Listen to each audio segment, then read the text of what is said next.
जय श्री कृष्णा, जय श्री राम। जितने भी हमारे सनातनी भाई हैं, तो आज हम श्रीमद् भगवत गीता से बहुत महत्वपूर्ण जानकारी जानेंगे कि श्री कृष्ण भगवान ने क्या कहा है। जो हम देवताओं को पूजते हैं, माने सूर्य देव, चंद्र देव, अग्निदेव या वायुदेव, जिसको भी हम पूजते हैं, हमारा पूजन विधि पूर्वक है या अविधि पूर्वक है, यानी कि गलत है या सही है, वो श्री कृष्ण भगवान ने श्रीमद् भगवत गीता में कहा है। जो हम देवताओं को पूजते हैं, क्योंकि जो देवताओं को पूजता है वो देवताओं को प्राप्त होगा।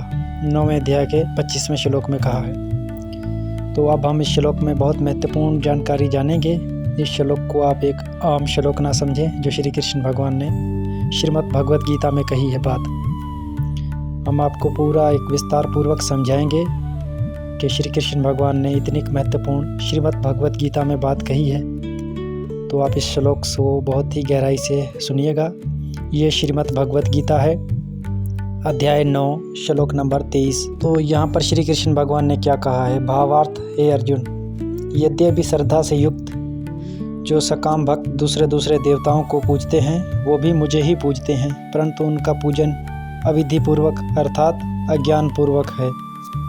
तो यहाँ पर श्री कृष्ण भगवान ने स्पष्ट कर दिया है। तो हम इस श्लोक को गहराई से समझते हैं। श्री कृष्ण भगवान ने क्या कहा है कि जो कोई भी भक्त, सकाम भक्त माने जो फल की इच्छा से भक्ति करता है, जो कोई भी भक्त, सकाम भक्त दूसरे देवताओं को पूजता है, वो भी मुझे ही पूजता है।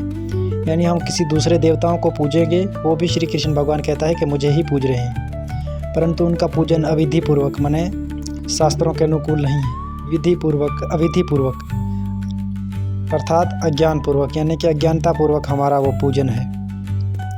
तो इसीलिए श्री कृष्ण भगवान ने कहा है कि मेरा ही पूजन करो, वो भी 9वें अध्याय में कहा है।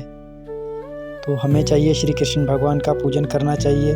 जो देवताओं को पूजते हैं वो अज्ञान पूर्वक, यानी कि हम जैसे भ्रमित होते हैं, किस चीज़ का हमें ज्ञान नहीं होता है, फिर हम देवताओं को पूजते हैं, पितरों को पूजते हैं।